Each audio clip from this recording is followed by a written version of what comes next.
That fresh morning. That fresh morning. Sur les 104.5 Urban FM, la station urbaine avec Jean-Paul. Jean-Paul, bonjour. Bonjour la fraîche. On parle de quoi ce matin?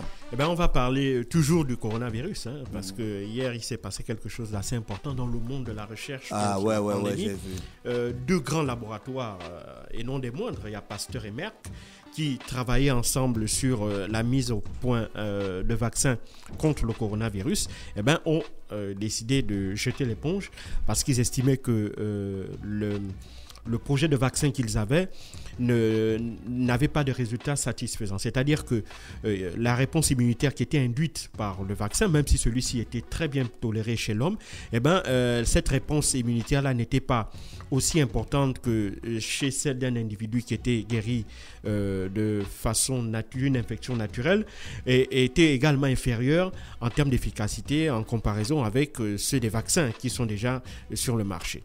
Et donc, comme c'était également le vaccin le plus avancé en termes de recherche, puisqu'ils étaient dans la phase 1, c'est-à-dire la phase de test sur l'homme, et au regard de ces résultats qu'ils ont trouvé décevants, eh ben, ils ont préféré arrêter tout de suite les frais.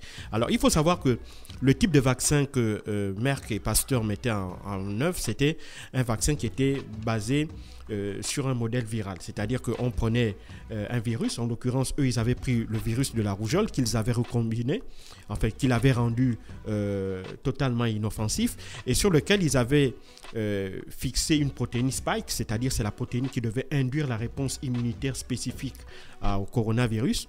Et donc, c'est ce type de vaccin-là qu'ils ont mis. C'est un type de vaccin assez traditionnel. Et il faut savoir que parmi les vaccins à coronavirus qui sont actuellement sur le marché, eh ben, il y a un autre laboratoire qui était déjà très en avance et qui a même déjà mis sur le marché un vaccin basé sur ce type de technique-là, c'est à savoir le laboratoire anglo-suédois AstraZeneca qui, lui, a utilisé un virus recombiné un virus recombiné de variole qui touchait notamment les chimpanzés. Et c'est ce virus-là de chimpanzé qu'ils ont recombiné et auquel ils ont ajouté la protéine spike et qui a ensuite donné naissance au vaccin qu'ils utilisent avec un taux d'efficacité qui tourne aux alentours de 90%. Mais ça ne veut pas dire, pour notamment l'Institut Pasteur, qu'ils abandonnaient évidemment ce type de technologie-là. Ils estimaient que, par exemple, le type de vaccin, le virus de la rougeole sur lequel ils avaient tenté de travailler pour mettre en place le vaccin contre le Covid-19 reste un vaccin prometteur, mais pas pour le Covid-19. Ils vont plutôt l'utiliser vers d'autres maladies qui, semble-t-il, ont donné des résultats plus intéressants pour eux. On parle par exemple de la fièvre de Lassa ou encore du chikungunya. Donc ce type de vaccin-là semble être particulièrement efficace contre ces maladies-là. Mais c'est quand même une mauvaise nouvelle pour l'industrie pharmaceutique française parce qu'il ne faut pas l'oublier, que après que Pasteur ait jeté l'éponge sur ce vaccin-là, eh ben, il y avait en décembre dernier l'autre géant français de fabrication des vaccins, Sanofi aussi, qui avait dit que les vaccins qu'ils avaient promis mettre sur le marché au début de ce trimestre-là, eh ben, ils ne pourraient pas respecter ce délai-là et que leurs vaccins ne seraient mis sur le marché qu'au plus tôt la fin de l'année 2021. Donc, ils auraient également pris énormément de retard par rapport à leurs concurrents qui ont déjà, eux, des vaccins mis sur le marché et sur lesquels, évidemment... Moderna et Pfizer. Moderna, Pfizer, on a Sinovac, on a le laboratoire Gamaleya qui produit le Sputnik V. Donc, il y a toute une série de laboratoires qui ont déjà, et AstraZeneca aussi, et donc tous ces laboratoires-là ont déjà des vaccins dont les autorisations... Mais pourquoi ils ne prennent pas juste le vaccin des autres et puis...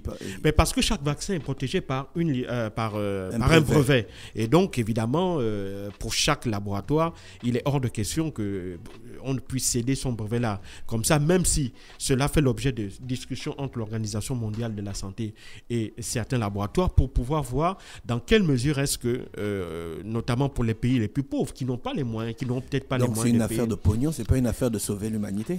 c'est d'abord une affaire de pognon parce que les laboratoires estiment qu'elles ont dépensé de l'argent, elles ont énormément investi en recherche et développement, elles ont investi des centaines de millions, voire des milliards de dollars. Et donc cet argent, évidemment, cet investissement, il faut bien l'amortir. Et donc cet amortissement se fait par la mise en vente de ce vaccin-là. C'est la raison pour laquelle chaque laboratoire négocie avec chaque pays sur le montant de ces vaccins-là. Ce qui explique par exemple aujourd'hui que les États-Unis aient, si tu veux, la primeur sur la plupart des vaccins qui sont mis sur le marché aujourd'hui. Je parle notamment du vaccin de Moderna et de Pfizer. C'est parce que dès lors que ces deux laboratoires-là avaient expliqué à l'administration Trump qu'ils avaient un vaccin, eh bien celle-ci avait immédiatement mis sur la table 10 milliards de dollars avec justement le fait que les 200 ou les 300 premiers millions de doses qui seront produites par ces laboratoires-là seraient destinées prioritairement au marché américain. Donc tu vois que derrière, il y a une affaire de gros sous. Mais pour revenir à Pasteur et à Sanofi, bon, évidemment, Sanofi dit qu'ils n'abandonnent pas. Ils ont un vaccin en main. Si tu veux, le développement de ce vaccin-là se poursuit, même si ça va prendre quelque peu de retard. Mais évidemment, ils restent particulièrement confiants. Mais pour ce qui concerne Pasteur n'abandonne pas la filière de la mise en œuvre de vaccins contre le Covid-19, puisqu'ils ont 2 autres projets de vaccins en cours. Ces vaccins-là sont encore en phase préclinique, c'est-à-dire qu'en phase de laboratoire, on les teste encore sur les cellules humaines et animales, mais on ne les a pas encore testés sur les êtres humains. Le premier projet, c'est un virus qui a une particularité, c'est-à-dire qu'elle a une très forte période d'incubation. Ce type de virus-là, évidemment, on va le recombiner pour pouvoir être injecté chez l'être humain. L'avantage avec ce virus-là, c'est qu'il aura une très forte capacité de prolifération sur l'organisme, c'est-à-dire qu'il va pouvoir se multiplier rapidement et pouvoir induire des réponses cellulaires adéquates et massives. Ça, c'est le premier avantage avec ce lentovirus-là. Le deuxième avantage avec le projet de vaccin de Pasteur, c'est que ce sera un virus qui sera inoculé par voie nasale. Donc, on ne va pas vous injecter, mais on va vous inoculer par voie nasale. Et c'est ce qui est particulièrement intéressant, puisque les voies nasales sont les portes d'entrée principales du virus. Et donc, cela va induire un très grand niveau de protection de la personne vaccinée au niveau des voies respiratoires et notamment au niveau des voies respiratoires supérieures. Donc, là où il y a évidemment les narines, la gorge, et donc toute cette zone-là. Et donc, si on arrive à mettre en place un vaccin qui protège particulièrement cette zone-là, eh ben, la personne sera particulièrement bien protégée contre le coronavirus. Le deuxième type de vaccin qui est encore en projet par Pasteur, c'est un vaccin qui est basé sur la même technologie que, par exemple, Pfizer ou Moderna, c'est-à-dire un vaccin à ARN messager. Ce vaccin-là, évidemment, lui est également développé par Pasteur et ils estiment que également les réponses précliniques, les observations précliniques qu'ils en ont tirées sont particulièrement intéressantes. Et donc pour eux, évidemment, ce sont ces 2 projets-là qui vont désormais constituer l'essentiel, qui vont concentrer l'essentiel des efforts de Pasteur dans cette course au vaccin contre le coronavirus. D'autant plus qu'évidemment, avec peut-être entre 4 ou 5 milliards de personnes à vacciner, eh ben, il est clair que c'est un marché qui est suffisamment grand pour que des géants comme Sanofi ou Pasteur ou encore Merck puissent se permettre d'avoir peut-être du retard pour avoir des vaccins qui soient plus fiables, parce que l'objectif ici, c'est la fiabilité en termes de protection, en termes de toxicité, et également mieux regarder les effets à moyen et à long terme. Et donc, c'est la raison pour laquelle l'Institut Pasteur a estimé qu'au regard du premier vaccin qu'ils avaient mis en œuvre et dont les résultats n'étaient pas particulièrement satisfaisants, ils avaient donc décidé de le réorienter vers d'autres maladies et non pas de le mettre de côté carrément, mais de le réorienter vers la fièvre de Lassa ou le chikungunya, qui semblent être des maladies pour lesquelles ce vaccin est de meilleurs résultats. Et donc, eux, ils vont continuer maintenant à poursuivre ces 2 projets-là, essayer de les faire passer en phase 1, c'est-à-dire en phase sur l'être humain.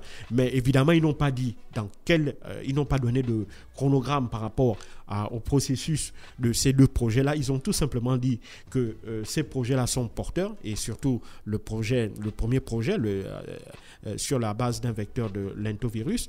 Et celui-là est particulièrement intéressant parce que s'ils parviennent à le mettre en œuvre, eh ben, il n'y aura plus besoin de piquer une personne, il suffira de la mettre par voie nasale et donc avec tous les avantages que cela pourrait induire, notamment chez la personne qui bénéficiera de ce type de vaccin-là. Donc, évidemment, donc, la recherche se poursuit, même si déjà il y a de nombreux vaccins qui sont déjà sur le marché, mais ça n'indique pas que la plupart des grands laboratoires qui sont pour la plupart en retard, parce que lorsque l'on regarde la mise en œuvre des vaccins sur le marché, qu'est-ce qu'on constate? C'est que des géants comme Merck, comme Sanofi, comme Pasteur, qui ont une expérience, une expertise avérée sur le plan mondial dans la conception, l'élaboration, le développement et la distribution des vaccins, eh ben, ce sont ces géants-là qui sont à la traîne aujourd'hui dans la recherche. Ce sont plutôt des startups qui ont mis en place des techniques innovantes, parce qu'il ne faut pas l'oublier, le vaccin qui est utilisé par Pfizer ou Moderna, ce vaccin ARN messager, c'est une toute nouvelle technique, elle est totalement révolutionnaire. C'est ce qui fait aussi que derrière, il y ait certaines voix discordantes qui soient plus ou moins sceptiques sur les effets à moyen et long terme de ce vaccin-là, notamment en termes d'effets secondaires et en termes de toxicité,